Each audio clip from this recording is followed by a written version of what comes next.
வணக்கம். இன்றைய நாள் நலமும் வளமும் அறிவோம் அப்படின்ற ஒரு நிகழ்ச்சியில் தான் நான் உங்களை சந்திக்கிறேன். நான் உங்களுடைய மருத்துவர் டாக்டர் பிரபு.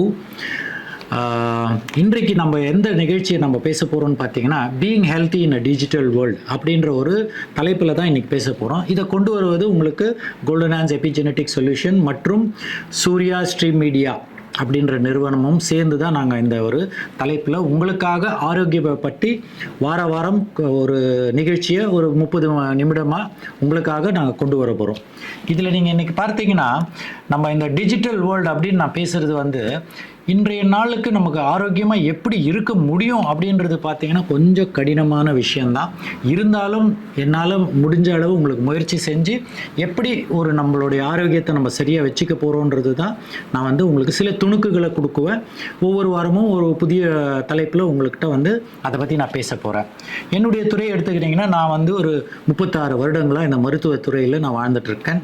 மருத்துவத்துறையில் மருத்துவம் செஞ்சுட்டு இப்பொழுது நான் என்ன பார்த்துட்ருக்கேன்னா, எபிஜெனடிக் சொல்யூஷன் அப்படின்ற ஒரு புதிய எங்களுடைய மருத்துவ இதிலே ஒரு புதிய விஷயமா இருக்குது. இது நிறைய பேருக்கு தெரியாது.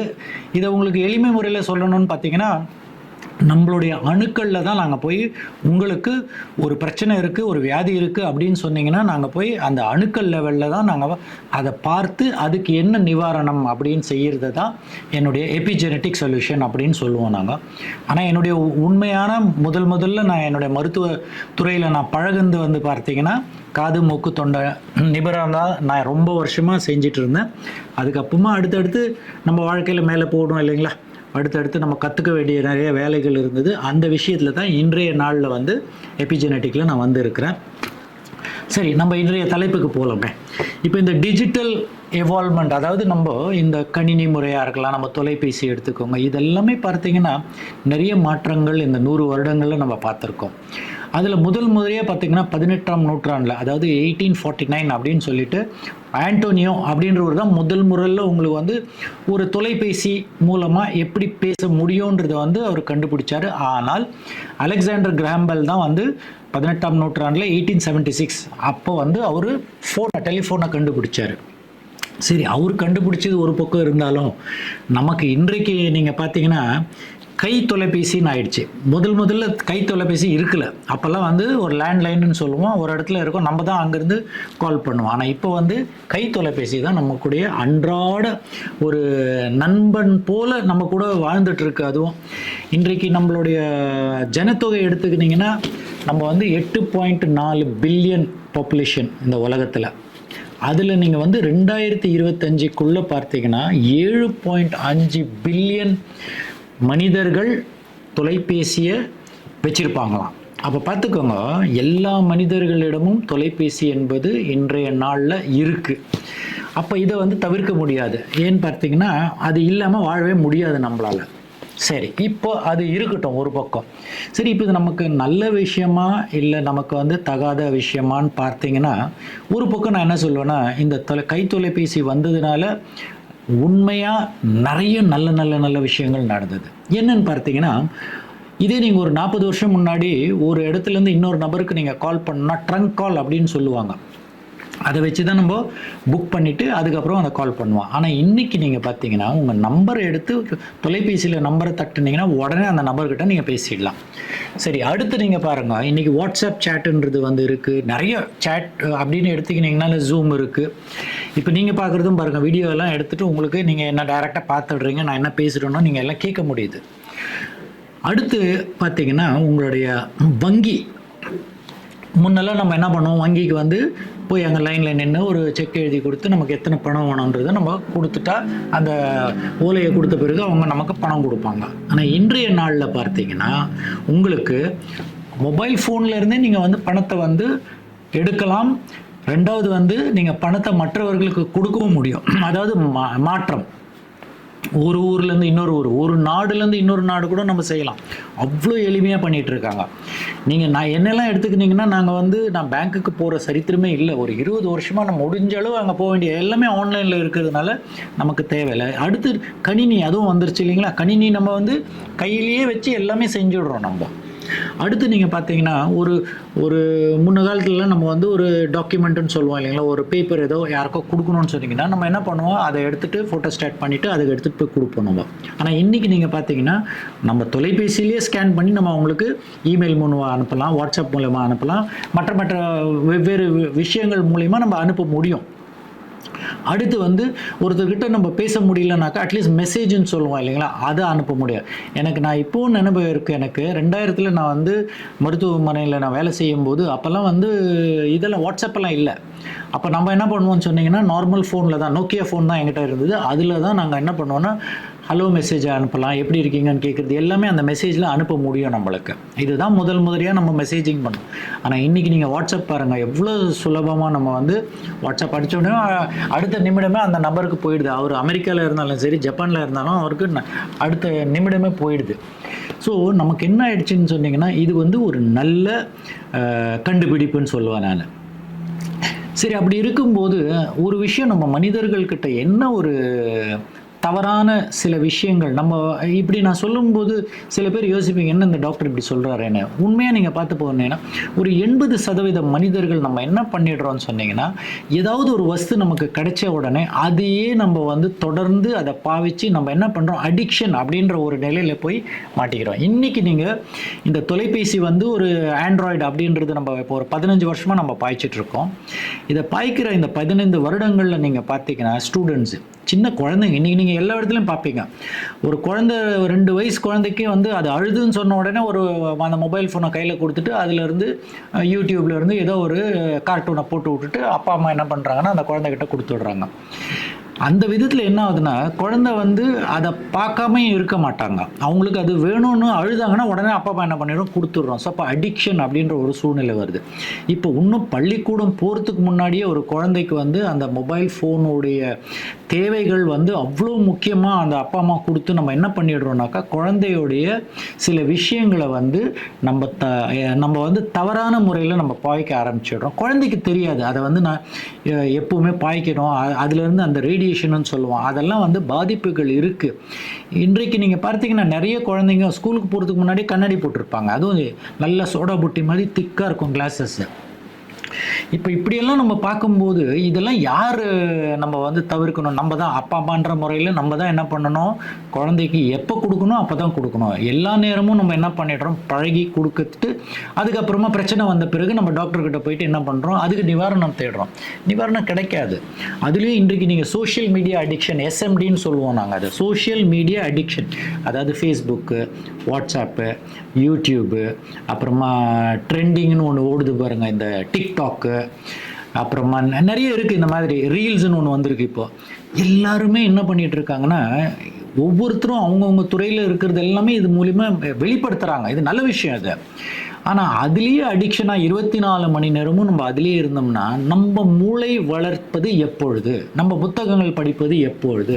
அந்த காலத்துலலாம் நம்ம வந்து நம்ம அறிவுத்திறனை மேம்படுத்தணும், புத்தகம் படிக்கணும். இப்போ அதே போல் நீங்கள் வந்து பார்த்தீங்கன்னா புத்தகம் படிக்கலாம், அதாவது ஆன்லைனில் போய் படிக்கலாம். ஆனால் நம்ம படிக்கிற விஷயத்தை விட்டுட்டோம். ஏன்னு கேட்டிங்கன்னா, உங்களுக்கு ஏதாவது வேணுமா, ஆர்டிஃபிஷியல் இன்டெலிஜென்ஸ் ஒன்று புதுசாக வந்திருக்கு பாருங்க. இது என்ன செய்யுதுன்னா, நீங்கள் வெறும் உங்களுக்கு என்ன வேணும்னு போட்டிங்கன்னா போதும். நான் போன வாரத்தில் நான் என்ன பண்ணேன்னா, என் கம்பெனி பேரை போட்டுட்டு நாங்கள் வந்து இந்த எபிஜெனட்டிக் சொல்யூஷனை நாங்கள் செய்கிறோம்னு சொல்லி தான் 2 வார்த்தை போட்டு அது உள்ளே கொடுத்தேன். நான் வித்தின் ஒரு 5 நிமிடங்கள் கூட இல்லைங்க, 3 நிமிடம்னு நினைக்கிறேன். நான் 3 நிமிடத்தில் ஒரு வீடியோ கிரியேட் பண்ணிவிட்டு அதுவே வந்து என் தொழிலில் நான் என்ன செய்கிறேன், எத்தனை பேர் பெனிஃபிட் ஆகிருக்கிறோம், அதுவே எல்லாத்தையும் போட்டுட்டு எனக்கு ஒரு வீடியோ ஒரு 1.5 to 2 நிமிஷம் வீடியோ எடுத்து கொடுத்துருச்சு எனக்கு. ஆனால் இதே நீங்கள் வந்து ஒரு 10 வருஷம் முன்னாடி பார்த்தீங்கன்னா நம்ம ரெக்கார்ட் பண்ணி அதை எடுத்து மறுபடியும் எடிட்டிங் பண்ணிவிட்டு அதுக்கப்புறமா அதெல்லாம் சரியாக இருந்தால் மட்டும்தான் நம்ம வந்து வெளியாக்க முடியும். ஆனால் இன்றைக்கி நம்ம அதெல்லாம் செய்யாமலேயே ஆர்டிஃபிஷியல் இன்டெலிஜென்ஸில் இதை செஞ்சு கொடுத்துருது. ஸோ நீங்கள் நிறைய விஷயங்கள் பார்த்தீங்கன்னா நமக்கு வந்து சாதகமாகவும் இருக்குது, சில நேரங்களில் பாதகமாகவும் இருக்குது. சரி, பாதகம் அப்படின்னு சொன்னீங்கன்னா, அதாவது நமக்கு வந்து கொஞ்சம் சில விஷயங்கள் நமக்கு சரியில்லை அப்படின்னு எடுத்திங்கன்னா, ஒரு கை தொலைபேசினால் நிறைய விஷயங்கள் வந்து டிஸ்ட்ராக்ஷன் அப்படின்னு சொல்லுவோம் நம்ம. அதாவது இப்போ கூட நீங்கள் பாருங்கள், நான் என் ஃபோனை வந்து இப்போ ஏரோப்ளேன் மோடில் போட்டுட்டேன். ஏன்னு கேட்டிங்கன்னா யாராவது கூப்பிட்டுட்டே இருப்பாங்க, நமக்கு இந்த ரெக்கார்டிங் பண்ணும்போது அது டிஸ்டர்பன்ஸ் ஆகும் இல்லைங்களா. அப்போ டிஸ்ட்ராக்ஷன் அப்படின்ற ஒரு விஷயம் இருக்குது. அதாவது நம்ம குழந்தைங்களை எடுத்துக்கலாமே, குழந்தைங்க இப்போ படிச்சுட்டு இருப்பாங்கன்னு வச்சுக்கோங்க, பள்ளிக்கூடத்துலேருந்து வந்த பிறகு அவங்க ஏதோ பாடம் படிச்சுட்டு இருப்பாங்க. இப்போ ஃபோன் இருந்ததுன்னா அவங்க என்ன பண்ணுவாங்க, அவங்க ஃப்ரெண்டு யாரோ கூப்பிடுவாங்க. அப்போ இந்த படிக்கும் நேரத்தில் வந்து ஒரு டிஸ்ட்ராக்ஷன் ஆகும் உங்களுக்கு. ஸோ இதுதான் முதல் உங்களுக்கு வந்து டிஸ்ட்ராக்ஷன் ஆகிற ஒரு நிலை இந்த மொபைல் ஃபோனில்.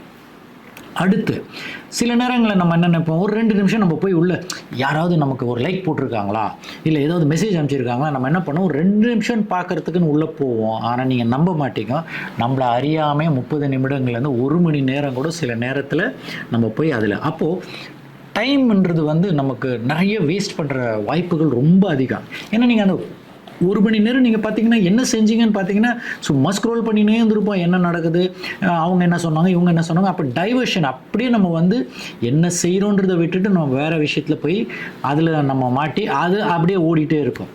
அடுத்து வந்து அடிக்ஷன்னு சொல்லுவோம். நம்ம வந்து போதை பித்தர்கள் அப்படின்றது கேட்டிருப்பீங்க, அதாவது ட்ரக் அடிக்ட்ஸ் அப்படி இல்லைங்களா. ஆல்கோஹால், அதாவது மது அருந்தவங்களாக இருந்தவங்க ஆல்கோஹால் அடிக்ட்ஸ்ன்னு சொல்லுவோம். இப்போ சிகரெட் பிடிக்கிறவங்கள சிகரெட் அடிக்ட்ஸ்ன்னு சொல்லலாம்.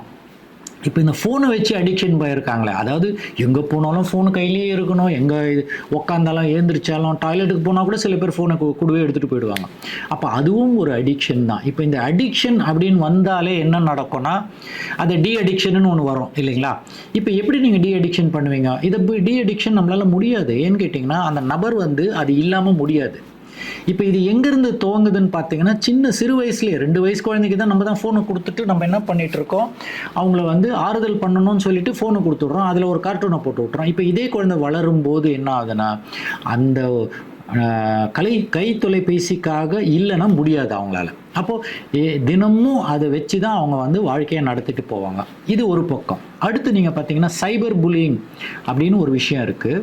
இந்த சைபர் புல்லிங்கில் என்ன நடக்கும்னா நிறைய விஷயங்கள் வந்து நம்மளை அறியாமையே நம்மளுடைய புகைப்படமாக இருக்கலாம், நம்மளுடைய விஷயங்கள் எல்லாமே இன்றைக்கி பார்த்தீங்கன்னா கூகுளில் கூட, கூகுள் எப்போவுமே உங்களை கேட்டுகிட்டே இருக்கும், இதை சேவ் பண்ணிட்டுமா, இதை சேவ் பண்ணிட்டுமா, இதை சேவ் பண்ணிட்டுமா. நீங்கள் ஒன்றும் இல்லை, உங்கள் ஃபோன் நம்பர், உங்கள் பேங்க் நம்பர் போட்ட உடனே நான் சேவ் பண்ணிட்டுமான்னு கேட்குறேன், எஸ்பெஷலி பாஸ்வேர்டு எல்லாம். அது என்ன நடக்கும்னா சில மனிதர்கள் இதுக்காகவே வாழ்ந்துட்டு இருக்காங்க. அதாவது சைபர் புல்லிங்கில் வந்து ஹேக்கிங்னு சொல்லுவோம் நாங்கள். இது என்னன்னாக்கா அதை தவறாத விஷயத்தில் அவங்க பாய்ப்பாங்க. உங்கள் வங்கியிலேருந்து இருக்கிற காசெல்லாம் அவங்க சுருட்டிடுவாங்க, முடிஞ்சது. எப்படி இதெல்லாம் நடக்கிறது வந்து இந்த கை தொலைபேசி மூலியமாக தானே செய்கிறாங்க. அப்போது இந்த தொலைபேசி வந்து ஒரு பெரிய டிஸ்அட்வான்டேஜ்னு பார்க்கலாம். ஒரு பக்கம் கணினியும் அதே போல் தான், அதை பாய்க்கிறதும் நமக்கு. சரி, அடுத்து நீங்கள் பார்த்தீங்கன்னா தூக்கமின்மை. இன்றைக்கி நிறைய பேருக்கு வந்து தொழில் ரீதியில் பார்த்தீங்கன்னா வேலையும் பிஸியாக இருப்பாங்க. 8 மணி நேரம்னு சொல்கிறது வந்து முதலெல்லாம் 8 மணி நேரம் வேலை செய்வோம். ஆனால் இன்றைக்கி நீங்கள் பாருங்கள் 14 மணி நேரம் 15 மணி நேரம்லாம் வேலை செய்கிறாங்க.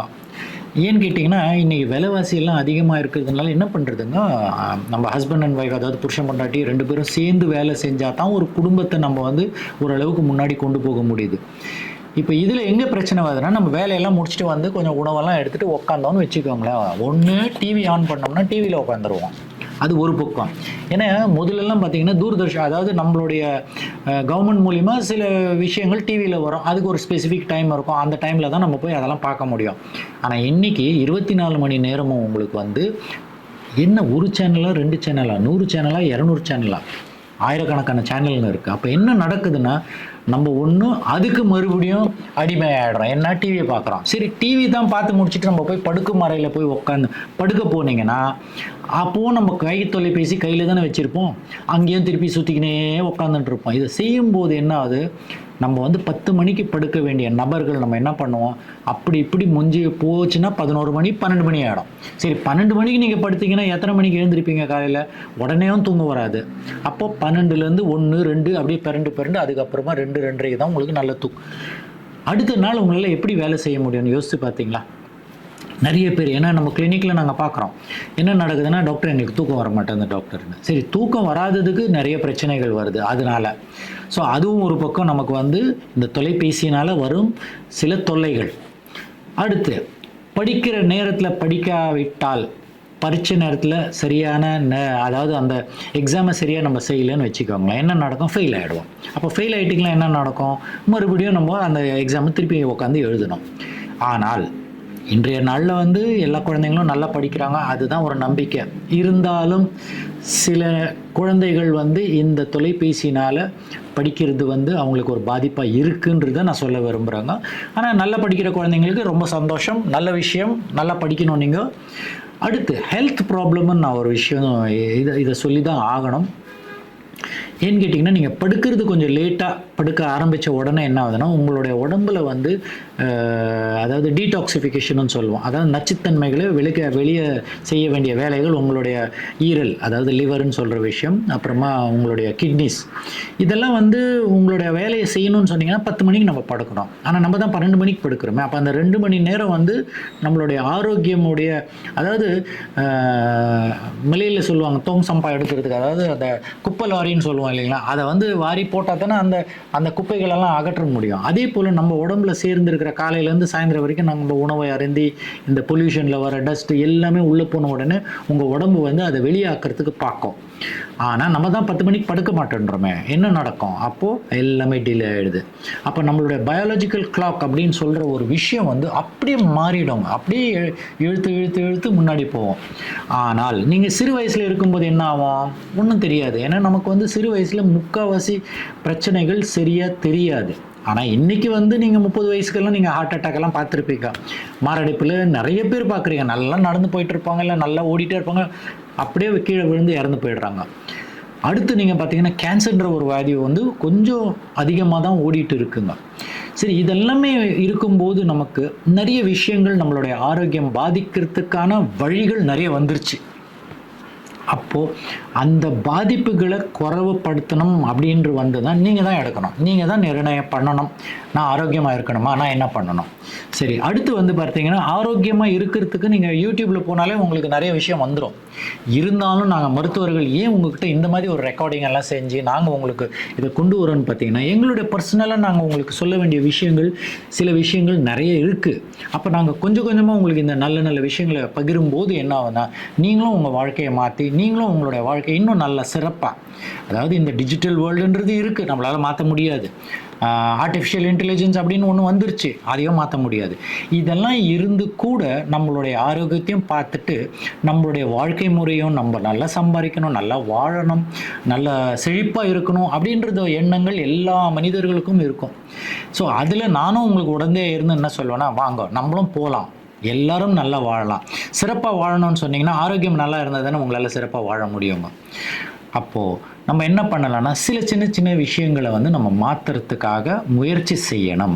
அந்த முயற்சியில் தான் நாங்கள் வந்து நம்மளுடைய சூர்யா ஸ்ட்ரீம் மீடியா மூலியமாக உங்களுக்கு, எங்களோட கோல்டன் ஹேண்ட்ஸ் மூலியமாக உங்களுக்கு வந்து சில துணுக்குகள் கொடுத்து, சரி உங்களுடைய மூளையை கொஞ்சம் அப்படியே ஒரு சின்ன ஒரு கண்ணோட்டமாக கொடுத்து உங்களுக்கு ஒரு ஆக்டிவேஷன் பண்ணி விட்ட உடனே நீங்கள் என்ன செய்வீங்க?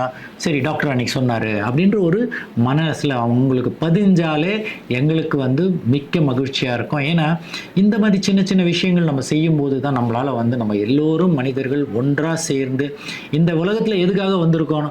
நல்லா வாழணும், செழிப்பாக வாழணும், அதாவது நோயற்ற வாழ்வு குறைவற்ற செல்வம்னு சொல்லுவாங்க. அது போல் நம்ம வந்து நோயற்ற வாழ்வு வாழ வேண்டும் என்றால் இருக்கும் இந்த புதிய புதிய விஷயங்களை வச்சு நம்ம நல்லா வாழணும் அப்படின்றது தான் என்னுடைய கணிப்பு. அதுக்கு நம்ம செய்ய வேண்டிய வேலைகள் சிலதெல்லாம் இருக்குது. இப்போ நீங்கள் உங்கள் மொபைல், அதாவது உங்கள் கைத்தொலைபேசி பற்றி பேசிகிட்டு இருக்கோம். நம்ம கைத்தொலைபேசி முதல் வரும்போது 1G அப்படின்னு சொல்லுவாங்க, 2G ஆச்சு, அப்புறமா 3G ஆச்சு, 4G ஆச்சு, இப்போ 5G. இப்போ 5Gலேருந்து அடுத்து 6, 7, 8G வரைக்கும் போயிட்டுருக்குங்க. இப்போ எத்தனை G வந்தாலும் அவங்க என்ன சொல்கிறாங்கன்னா பாதிப்புகள் இருக்காதுன்னு சொல்கிறாங்க. ஆனாலும் நான் என்ன சொல்வேன்னா, எந்தெந்த புது கண்டுபிடிப்புகள் கண்டுபிடிக்கும் போது அதுவுடைய சில தீய சக்திகள் இருக்கும். அதுக்குள்ளே நல்ல விஷயம் இருக்கும்னு சொல்லலாம், ஆனாலும் சில தீய விஷயங்கள் அதில் இருக்கும்போது அதோடைய பாதிப்புகள் நமக்கு வந்து வரும். அப்போ அந்த பாதிப்பை வந்து எப்படி நீங்கள் அதை வந்து தவிர்க்க போகிறீங்க? அது உங்களுடைய இது. ஏன்னு கேட்டிங்கன்னா, ஒரு முறை உங்களுக்கு ஒரு வியாதி வந்த பிறகு நீங்கள் ஹாஸ்பிட்டல் போன உடனே என்ன நடக்கும்? டாக்டர் வந்து உங்களை அந்த வியாதிக்கு வேண்டிய நிவாரணமுக்கு வேண்டிய ட்ரீட்மெண்ட்டை தான் போடுவாங்களே தவிர, உங்களை நம்ம ஆரோக்கியமாக செஞ்சு நீங்கள் மறுபடியும் இந்த இதில் வரல, வியாதி வராமல் நாங்கள் பார்த்துக்குவோன்னு சொல்லிட்டு சொல்ல முடியாது. ஏன்னா அதுக்கு செய்ய வேண்டிய வேலைகள் நீங்கள் தான் அதை செய்ய வேண்டியது உங்களுடைய கடமை.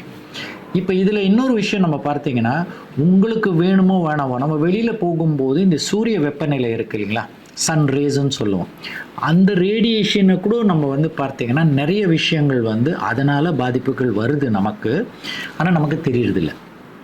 2வது நீங்க வெளியில போனீங்கன்னா, இந்த மொபைல் டவர்ஸ்ன்னு சொல்லுவோம் இல்லைங்களா? தொலைபேசியுடைய ஒரு தொலைபேசியிலேருந்து இன்னொரு தொலைபேசிக்காக டவர்ஸ் இருக்கும். அது அங்கங்க டவர்ஸ் நீங்க பார்த்துருப்பீங்க. எல்லாம் பெரிய பெரிய இதுங்க பில்டிங் மேல வச்சிருப்பாங்க.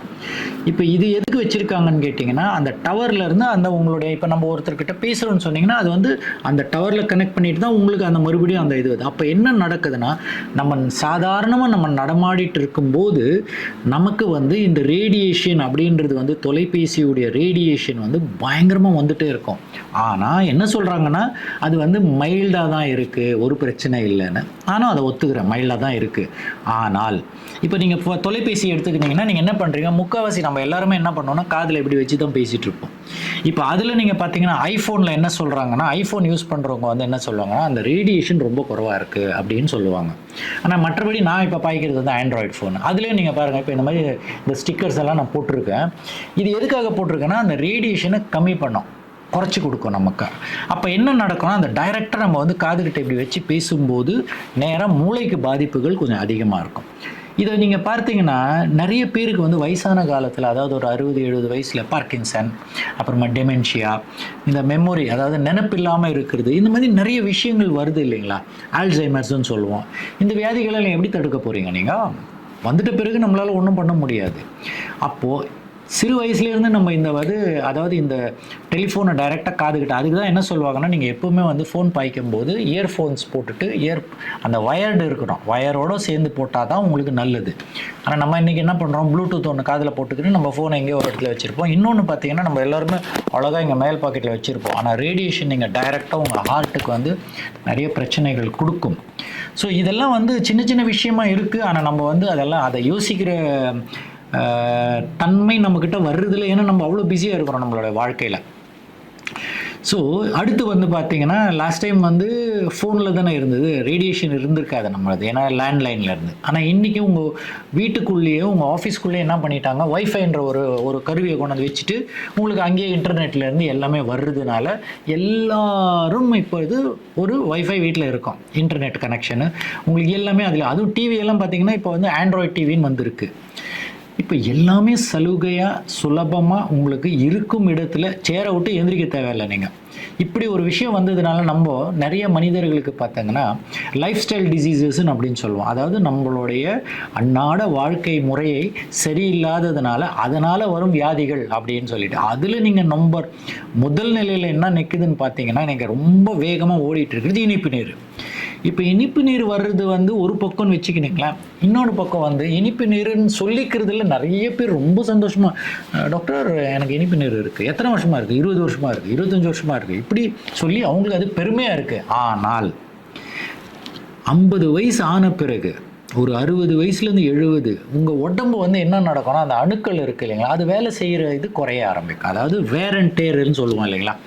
இப்போ ஒரு 25 வருஷமாக ஒரு வண்டி ஓடிட்டே இருந்தோன்னா, ஒரு காரை வச்சுக்கோங்களேன், வாகனம் என்ன ஆகும், அது போக அதோடைய ஸ்பீடு குறையும், மைலேஜ் கிடைக்காது, அப்பப்போ ரிப்பேர் ஆகும், இதெல்லாம் பிரச்சனை இருக்குது இல்லையா. அதே போல் தான் நம்ம மனிதர்களுடைய உடலும் வயசாக வந்து சில பிரச்சனைகள் வரும். இதுக்கு தான் நம்ம என்ன பண்ணுவோன்னா, நீங்கள் சிறு வயசுலேருந்தே உங்களுடைய வாழ்க்கை முறையை வந்து சரிப்படுத்தி வச்சுக்கணும். காலம்பரை எழுந்திரிக்கணும், எக்ஸசைஸ் பண்ணணும், உணவு முறைகள் ரொம்ப ரொம்ப முக்கியமான விஷயம். வந்து என்ன உணவு சாப்பிட்றீங்க, என்ன உணவு எடுத்தாக உங்களுக்கு ஆரோக்கியமாக இருக்கும்ன்றது உங்களுக்கு தான் தெரியணும். ஏன்னா இன்றைய காலகட்டத்தில் உங்களுக்கு ஒரு ஃபோன் அடிச்சிங்கன்னா நேராக ஹோட்டல்லேருந்து உங்களுக்கு கொண்டு வந்து வீட்லேயே கொடுத்துட்றாங்க.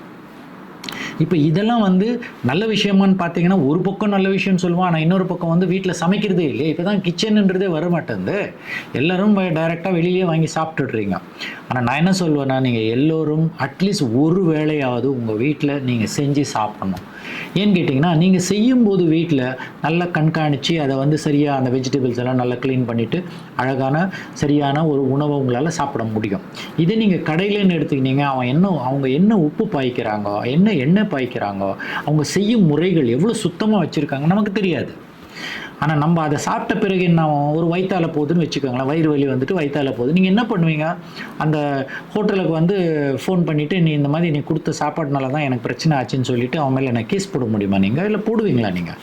இல்லை. வயிற்றால வந்தோடனே நேராக டாக்டர்கிட்ட போவோம், டாக்டர் மருந்து எழுதிட்டு போவோம், 5 நாள் எடுப்பீங்க, 5 நாள் எடுத்த பிறகு ஏதோ கொஞ்சம் ஓகே. இப்போ இதே நீங்கள் வீட்டு உணவாக இருந்தீங்கன்னா முடிஞ்ச அளவு வந்து ஆரோக்கியமாக நல்லா வாழலாம். ஸோ இப்போ இந்த ஃபோன் அப்படின்ற ஒரு விஷயத்தினால நமக்கு வந்து மூளைக்கு பாதிப்பு வருது, 2வது ஹார்ட்டுக்கு பாதிப்பு இருக்குது, 3வது வந்து நமக்கு தலைவலி, ஒரு அசதி, அதுக்கப்புறமா சில நேரங்களில் ஃபோனை நீங்கள் ரொம்ப நேரம் கையை வச்சு, அதாவது காதில் வச்சு பேசியிருந்தா காதெல்லாம் சூடாக இருக்கும் உங்களுக்கு. அடுத்து நீங்கள் பார்த்தீங்கன்னா இன்றைய நாளில் வந்து நிறைய பேருக்கு குழந்தையின்மை அப்படின்றது, கல்யாணம் ஆயிடுச்சு ஆனால் 5 வருஷம் ஆனாலும் குழந்தை பிறக்கிறது இல்லை. அவங்க என்ன பண்ணுறாங்க, இன்ஃபர்டிலிட்டி சென்டர் அப்படின்ற ஒரு இடத்துக்கு போகிறாங்க, அங்கே போயிட்டு ஆர்டிஃபிஷியலாக எதோ செஞ்சு இப்போ குழந்தைங்கள பெற்றுக்கிறாங்க. ஆனால் நான் என்ன சொல்ல வரேன்னா, இது எல்லாமே வந்து சில விஷயங்களை நம்ம தவிர்க்க முடிந்தால் நம்ம ஓரளவுக்கு தவிர்க்க முடியும் அப்படின்னு தான் என்னுடைய எண்ணங்கள். ஸோ தவிர்த்தோம்னா நமக்கு நல்லது. அப்போது கல்யாணத்துக்கு முன்னாடியே நீங்கள் வந்து சில விஷயங்களை செஞ்சீங்கன்னா, ஆணாக இருக்கலாம் பெண்ணாக இருக்கலாம், 2 பேருக்குமே வந்து இந்த ஒரு இது இருக்குது. அடுத்து வெரி இம்பார்ட்டண்ட்டாக நான் உங்கள்கிட்ட பகிர்ந்துக்க வேண்டியது வந்து டவுன் சிண்ட்ரோம், ஆட்டிசம். அதாவது சாச்சட் அப்படின்னு சொல்லுவாங்க எங்கள் மலையில், டிசேபிள்டு சில்ட்ரன் அப்படின்னு சொல்கிற ஒரு விஷயம் வந்து ரொம்ப ரொம்ப காமனாக நம்ம பார்க்கலாம் இன்றைக்கி. அதுலேயும் ஆட்டிசம் அப்படின்ற ஒரு குழந்தைக்கு பாதிக்கிற ஒரு விஷயம் வந்து இன்றைக்கு நிறைய பெற்றோர்களுக்கு வந்து அவங்களால என்ன செய்யறதுன்னு தெரியாமல் அவங்க தவிச்சிட்ருக்காங்க. பட் என்ன பண்ண முடியும், உங்களால் வந்து ஆட்டிசம்னு வந்துச்சுன்னா அதுக்குன்னு ஒரு ஸ்கூல் திறந்துருக்காங்க, ஆட்டிஸ்டிக் சில்ட்ரன் ஸ்கூலுன்னு திறந்துருக்காங்க. அதில் அந்த குழந்தைய கொண்டு விட்டோடனே அவங்க அங்கே அந்த குழந்தைக்கு ஒரு ட்ரைனிங் எல்லாம் கொடுத்துட்டு அந்த குழந்தைய ஒரு வழி நடத்தி அந்த குழந்தை பெரியவங்களான பிறகு இருந்தாலும் தந்தை தாய் அப்படின்றவங்களுக்கு வந்து ஒரு சின்ன மன வருத்தம் இருக்கும் இல்லைங்களா. அந்த குழந்தை வந்து நாளைக்கு பெரியவனாகி ஒரு கல்யாணமாகி அவன் எப்படி வாழ போகிறான் அப்படின்ற ஒரு எண்ணம் இருக்கும் இல்லைங்களா. இப்போ இதே ஒரு டவுன் சிண்ட்ரோம் குழந்தையா இருந்தால் அப்பா அம்மாவுக்கு டெஃபினட்டாக அந்த குழந்தைய கல்யாணம் பண்ணி கொடுக்க முடியாது, அடுத்து அந்த குழந்தைய வந்து எங்கேயும் வேலைக்கு அனுப்ப முடியாது. இதெல்லாம் வந்து நம்ம மன உளைச்சலுக்கு எவ்வளோ ஒரு பாதிப்பு கொடுக்குதுன்னு பார்த்தீங்கன்னா அதை சொல்ல முடியாதுங்க. ஏன்னா நாங்கள் மருத்துவராக பார்க்குறோம், அதை அன்னாட பார்க்குறோம். இது வந்து எப்படி நம்ம உதவி பண்ணுறதுன்னு நாங்கள் நினைக்கிறோம். ஆனால் சில நேரங்களில் நீங்களாக உங்களை உதவி பண்ணிக்கலைன்னா உங்களால் வந்து வேறு யாருமே உதவி பண்ண முடியாதுங்க. ஸோ இந்த ஆரோக்கியத்தை வந்து இந்த மொபைல் ஃபோன்னால் வரும் சில அழியும் விஷயங்களை வந்து உங்களால் தவிர்க்க முடியும் அப்படின்ற ஒரு நிலை இருந்தால் நீங்கள் தவிர்த்து தான் ஆகணும். அதுக்கு வேண்டிய வேலைகளை நீங்கள் செஞ்சு தான் ஆகணும். சில நேரங்களில் நீங்கள் வந்து எங்ககிட்டே வராங்க, என்னன்னு பார்த்தீங்கன்னா டாக்டர் எனக்கு தலைவலிக்குது டாக்டர்னுவாங்க. நம்ம எல்லாம் செக் பண்ணி, ஆனால் இன்றைக்கி ஒரு விஷயம் என்ன பார்த்தீங்கன்னா, தலைவலின்னு சொன்ன உடனே உங்களுக்கு எம்ஆர்ஐ செஞ்சுருவாங்க, ஒரு சிடி ஸ்கேன் செஞ்சுருவாங்க. ஆனால் அங்கே நீங்கள் பார்த்தீங்கன்னா ஒன்றுமே இருக்காது. இது ஒரு பக்கம். ஆனால் இன்னொரு பக்கம் பார்த்தீங்கன்னா இதே தலைவலின்னு போய் ஒரு சில பேஷண்ட்ங்க போன உடனே டாக்டர் சொல்லுவாங்க உங்களுக்கு வந்து மூளையில் கேன்சர் இருக்குது அப்படின்றத வந்து சொல்லுவாங்க. இப்போ எப்படி இவங்களுக்கெல்லாம் கேன்சர் வந்தது தெரியாது. ஆனால் சில விஷயங்கள் வந்து நமக்கும் தெரியாமல் தான் இருக்குது. ஆனால் சில நேரங்களில் வந்து நம்ம தவிர்த்து இருந்தால் நல்லா இருந்திருக்குமோ அப்படின்னு ஒன்று சொல்லுவேன். இதில் ஜெனட்டிக் அப்படின்றது வந்து நம்ம முன்னோர்கள் அவங்களோட டிஎன்ஏலேருந்து நமக்கு சில விஷயங்கள் வர வாய்ப்புகள் இருக்குது. அதுதான் டிஎன்ஏல வரும். ஆனால் நான் இன்றைக்கி ஒரு புதிய துறையில் இருக்கேன்னு சொன்னேன் தெரியுங்களா, இந்த ஆரம்பத்தில், அதாவது எபிஜெனட்டிக்னு சொன்னேன் தெரியுங்களா. இந்த எபிஜெனட்டிக்ன்றது வந்து ஒரு புதிய துறையாக இருந்தாலும் நான் அதில் வந்து ஒரு 9 வருடங்களாக அது உள்ளே இருக்கிறதுனால நான் நிறைய உங்கள்கிட்ட விஷயங்களை நான் பகிர்ந்துக்க கடமைப்பட்டிருக்கேன். அணுக்கள் லெவலில் நம்ம போய் உங்களால் வந்து உங்களுக்கு என்ன பிரச்சனைன்றதை பார்த்துட்டோம்னு சொன்னீங்கன்னா உங்களுக்கு அது ஹிருதய ப்ராப்ளமாக இருக்கலாம், இல்லை உங்களுக்கு இனிப்பு நீராக இருக்கலாம், இல்லை ரத்த கொதிப்பாக இருக்கலாம், இல்லை ஹார்ட் சம்மந்தமாக இருக்கலாம், இல்லை பிரெயின் சம்மந்தமாக, எல்லாமே எங்களால் வந்து அதில் கணித்து இதுக்கு என்ன செஞ்சால் நம்மளை வந்து அதை தவிர்க்க முடியுன்றதை வந்து நம்ம பண்ண முடியும். இது ஒரு நல்ல விஷயம். இப்போ அந்த நல்ல விஷயம்னு சொன்னால் நீங்கள் என்ன பண்ணணும், அப்போ நீங்கள் இந்த பர்டிகுலர் துறை எபிஜெனட்டிக் துறையில் எந்தெந்த மருத்துவர்கள் இருக்காங்களோ நீங்கள் அந்த மருத்துவரை தான் நீங்கள் நாடணும்.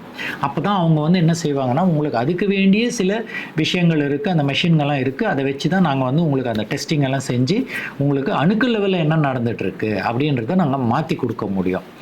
அடுத்து நீங்கள் பார்த்தீங்கன்னா நம்ம இந்த தொலைபேசினால் வரும் விஷயங்கள் நான் சொன்னேன் இல்லைங்களா, ஸ்ட்ரெஸ் லெவல்னு சொல்லுவேன். இந்த வார்த்தை நிறைய பேர் ரொம்ப எளிமையாக பேசுவீங்க. அதாவது ரொம்ப ஸ்ட்ரெஸ்ஃபுல்லாக இருக்குது டாக்டர்ன்ற மாதிரி.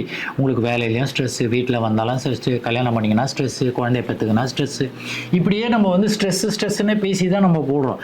ஆனால் அதை எப்படி நிவாரணம் பண்ணோம்? இப்போ இன்னொரு பக்கம் பார்த்தீங்கன்னா யோகா அப்படின்றது ஒன்று வந்திருக்கு. அப்போ நிறைய பேர் யோகா செய்கிறாங்க. சரி, மெடிடேஷன் அப்படின்றது ஒரு இயக்கங்கள், நிறைய இயக்கங்கள் வந்திருக்கு. இப்போ நீங்கள் எதை ஃபாலோ பண்ண போகிறீங்க? நீங்கள் தான் டிசைட் பண்ணணும்.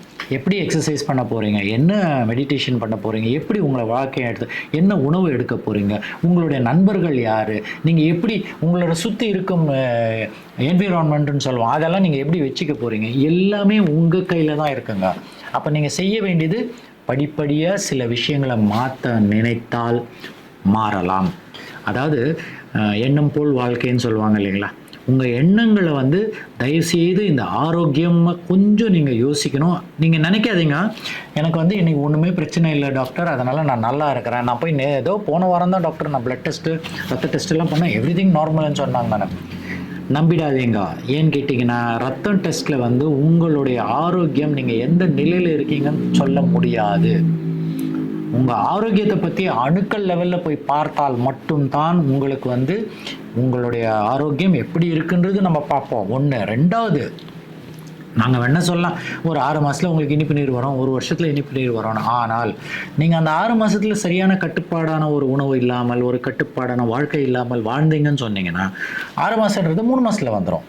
இந்த பிரச்சனைக்கு என்ன காரணம்னா மறுபடியும் உங்களை தான் நான் சொல்லுவேன். நீங்கள் தான் மாற வேண்டும். நீங்கள் மாறினால் மட்டும்தான் எல்லாம் மாற முடியும். அப்போது ஒரு குடும்பத்தில் ஒரு நபர் மாறுறாங்க, அதாவது புருஷன் மாறுறாருன்னா பொண்டாட்டியாக மாறணும். அதாவது கணவன் மனைவி அப்படின்றவங்க 2 பேரும் சேர்த்து மாறும்போது என்ன ஆகுதுன்னா அந்த குழந்தைங்களும் அவங்க அப்பா அம்மாவும் பார்ப்பாங்க. எங்கள் அப்பா அம்மா இதை செய்கிறாங்க, அப்போ நாங்களும் இப்படி தான் இருக்கணும். உணவு முறைகள் எங்கள் அப்பா அம்மா கரெக்டாக சாப்பிட்றாங்க, டைமுக்கு சாப்பிட்றாங்க, டைமுக்கு படுக்கிறாங்க. அப்படி நம்ம ஒவ்வொரு விஷயமும் செய்யும்போது நிறைய மாற்றங்கள் வருது. ஸோ இப்படியே நான் பேசிட்டு போகும்போது என்ன ஆகுதுன்னா நிறைய விஷயங்கள் வந்துட்டே இருக்குது பாருங்களேன். அடுத்து நீங்கள் பார்த்தீங்கன்னா இப்போ கண்ணாடி போடுறவங்களுக்கு நிறைய பிரச்சனைகள் என்ன இருக்குன்னா, கண்ணாடியில் ப்ளூ லைட் ரேடியேஷன் அப்படின்றத தவிர்க்கிறதுக்கு ஒரு கோட்டிங் வரும் உங்களுடைய கண்ணாடியில். ஆனால் கம்ப்யூட்டர் கூட இப்போ நீங்கள் பார்த்தீங்கன்னா அந்த ப்ளூ லைட் ரேடியேஷன் ப்ரிவெண்ட் பண்ணுற ஒரு ஸ்க்ரீன் வந்திருக்கு. ஏன்னு கேட்டிங்கன்னா அது என்ன பண்ணுதுன்னா டைரெக்டாக உங்களுடைய கண்ணை பாதிக்கும். ரெட்டினாவை டைரெக்டாக போய் இது பண்ணுறதுனால அந்த லைட்டு வந்து ஒரு டைமில் வந்து உங்களுக்கு கண் பார்வை விஷயங்கள் பிரச்சனை வர வாய்ப்பு இருக்குது. நம்பர் 1. நம்பர் 2, கண்ணில் தண்ணி வந்துகிட்டே இருக்கலாம். இன்றைக்கி குளோக்கோமான்னு சொல்லிட்டு, அதாவது உங்களோட கண்ணுக்குள்ளே ப்ரெஷர் வந்து கொஞ்சம் அதிகமாகிடுது. அதுவும் நீங்கள் பாருங்கள் நிறைய பேருக்கு இப்போ காமனாக இருக்குங்க.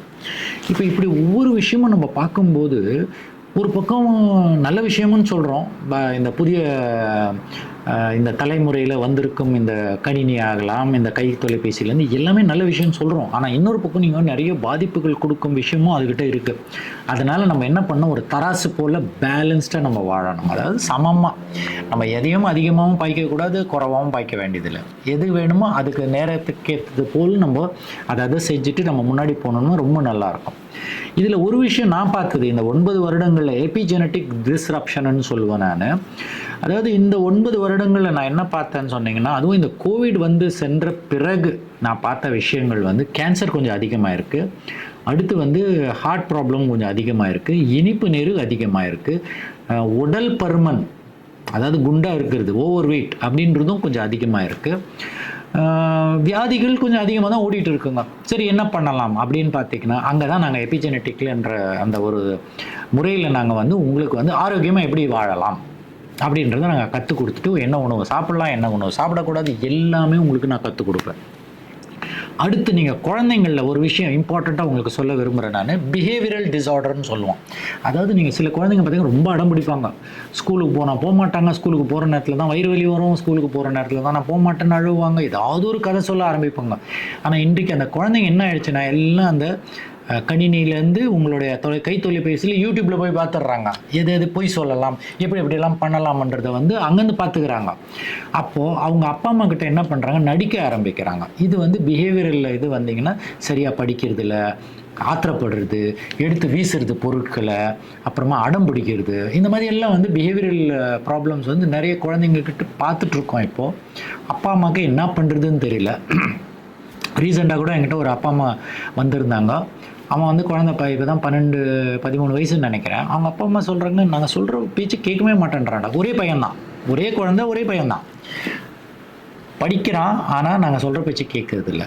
எப்போவுமே டிவி பார்ப்பான், இல்லைனா மொபைல் ஃபோனை வச்சுருப்பான், இல்லைனா கணினியில் உட்காந்துட்டுருக்கான். கேம்ஸுன்றது இல்லை, வெளியில் போய் ஆட்டம் ஆடுறது. நாங்கள் எவ்வளோ தான் சொன்னாலும் கேட்க மாட்டேன்றான். அப்போது அவன் வந்தது வந்து ஆஸ்துமா அப்படின்ற ஒரு பிரச்சனைக்காக வந்தாங்க. ஆனால் நிறைய விஷயங்கள் இந்த மாதிரி வந்து அப்பா அம்மாங்கள் சொல்ல முடியாத கஷ்டப்பட்டுட்டு இருக்கிற அப்பா அம்மாக்கள் நிறைய பேருங்க. அவங்களால என்ன பண்ணுறதுன்னு தெரியல. இருந்தாலும் நான் என்ன சொல்லுவேன்னா, இதையும் கடந்து நம்ம போய் தான் ஆகணும். அதுக்கு நம்ம செய்ய வேண்டியது வந்து சில விஷயங்களை கட்டுப்படுத்தி, சில விஷயங்களை கடினமாக, அதாவது கொஞ்சம் ஸ்ட்ரிக்டான்னு சொல்லுவேன் நான். அந்த ஸ்ட்ரிக்டாக நம்ம செஞ்சால் மட்டும்தான் நம்மளுடைய குழந்தைகள் வந்து தான் நம்மளுடைய எதிர்காலம், இல்லைங்களா? இப்போ நம்ம இந்த உலகத்தை விட்டு கிளம்புன பிறகு நம்ம என்னத்தை இருக்கிற சொத்தெல்லாம் நம்ம குழந்தைங்களுக்கு கொடுத்துட்டு நம்ம கிளம்பிடுவோம். ஆனால் அந்த குழந்தைங்க வந்து அதை சரியாக பார்த்துக்கிறாங்களா, அவங்க வாழ்க்கையை சரியாக நடத்திட்டு போகிறாங்களான்றது வந்து அதுக்கு செய்ய வேண்டிய வேலைகள் நம்மக்கிட்ட தான் இருக்குது.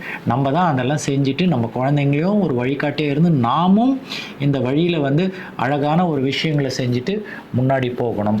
ஸோ இதிலேருந்து இன்றைய இந்த மருத்துவ நேரத்தில் நான் கடைசியாக சொல்லிக்க விரும்புவது வந்து, உங்களுடைய அணுக்களில் போய் நம்ம செக் பண்ண வேண்டியது தான் ரொம்ப இம்பார்ட்டண்ட்டுங்க. ரத்தம் டெஸ்ட் பண்ணலாம், ஆனால் ரத்த டெஸ்ட்டில் நிறைய விஷயங்கள் தெரியாது. செல்லுலார் அனாலிசிஸ் சொல்லுவேன். ப்ரோஆக்டிவ் வெல்னஸ், அதாவது நீங்கள் வந்து வரும் முன் காப்போம் அப்படின்ற ஒரு விஷயத்தை வந்து இன்றையிலேருந்து கடைப்பிடிக்கணும் நீங்கள். நான் மீண்டும் உங்களை வந்து இந்த துறையில் மருத்துவ நேரத்தில் நான் வந்து சந்திக்கும் வரை உங்களிடம் இருந்து விடைபெறுகிறேன். டாக்டர் பிரபு. மீண்டும் ஒரு நல்ல தலைப்பில் நான் வருவேன். நீங்கள் என்ன பண்ணணும்னு சொன்னீங்கன்னா, இவ்வளோ நேரம் நீங்கள் இந்த காணொலியை பார்த்தீங்க, எனக்கு ரொம்ப சந்தோஷமாக இருக்குது. உங்கள் எல்லாருக்கும் கோடான நன்றி தெரிவிச்சுக்கிறேன். ஆனால் நீங்கள் செய்ய வேண்டியது வந்து கீழே பட்டனை வந்து சப்ஸ்கிரைப் பண்ணணும், இது நம்பர் 1. நம்பர் 2, லைக் பட்டன் தட்டணும். அடுத்து பெல் பட்டனும் தட்டணும். இந்த 3 விஷயத்தை நீங்கள் தயவுசெய்து எங்களுக்காக நீங்கள் செஞ்சீங்கன்னு சொன்னீங்கன்னா, நீங்களும் ஆரோக்கியமாக இருக்கலாம், எங்களுக்கும் ஒரு குட்டி ஆசை, குட்டி சந்தோஷம். இந்த சின்ன சின்ன விஷயங்களை எங்களால் பகிர்ந்துக்க முடியுது. ஒரு 4 பேருக்கு நல்லது நடக்குது என்றால் நல்ல விஷயங்கள், இல்லைங்களா? ஸோ மீண்டும் அடுத்த முறை சந்திக்கும் வரை நன்றியுடன் விடைபெறுகிறேன். நன்றி, வணக்கம்.